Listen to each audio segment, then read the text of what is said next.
皆さんこんにちは。アンの茶道生活へようこそ。この動画では和菓子の練り切りあんの作り方をご紹介したいと思います。和菓子の中でも食べる芸術と言われる練り切り、お茶会やお茶事でよく出されるお菓子です。その練り切りの最も基本となるのが練り切りあんです。この練り切りあんから作り出される季節のさまざまなお菓子の作り方は再生リストまたは概要欄のリンクからご覧ください。それでは練り切りあんの作り方を見てまいりましょう。今回使う材料は白こしあん、こしあん、白玉粉、水、水飴、塩少々です。それではまずは白こしあんを使った練り切りあんを作っていきましょう。白こしあんを鍋に入れます。白玉粉を水でよく溶きます。溶いた白玉粉を鍋に加えて弱火で加熱します。焦がさないようヘラで繰り返し混ぜながら加熱し、水分を飛ばしていきます。白玉粉が求肥としてのつなぎの役目となります。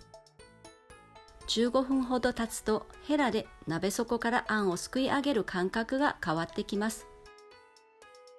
あんのべったり感がなくなってきたら水飴を加えていきます。ベタベタして扱いづらいのでお気をつけくださいね。水飴を加えた後はまたしばらく弱火で水分を飛ばしていきます。水飴がない場合はなくても大丈夫。ただ加えると乾燥防止や冷凍しても自然解凍で美味しくいただけます。指の腹で触ってみてあんがくっつかなくなったら火を止めてください。鍋から取り出してオーブンシートに広げて乾かないよう素早く練っていきます。3分ほど繰り返し練って熱を冷ましながら滑らかにしていきます。練り終えたら乾燥しないようそのままオーブンシートで包んでおいてくださいね。続けて中あんとなるこしあんも練り切りあんにしていきましょう。中あんは通常外側に来る白の練り切りあんより分量が少なめです。作り方は白の練り切りあんと同じです。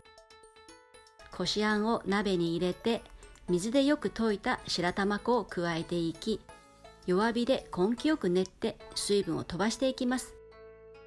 中あんはこしあんでも粒あんでもお好みでどうぞ。また中あんは練り切りにせず水分を飛ばして丸められる硬さにするだけでも OK です。もしくは白こしあんだけで練り切り菓子を作っていただいても構いません。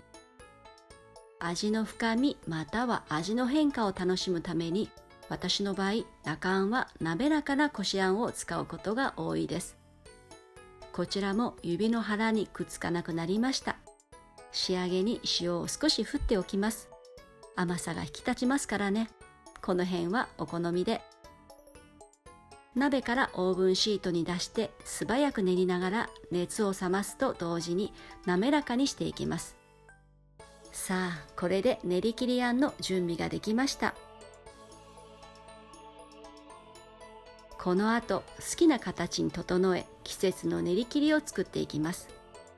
続きは再生リストまたは概要欄のリンクをぜひご覧ください。そしてよろしければグッドボタンとチャンネル登録をよろしくお願いいたします。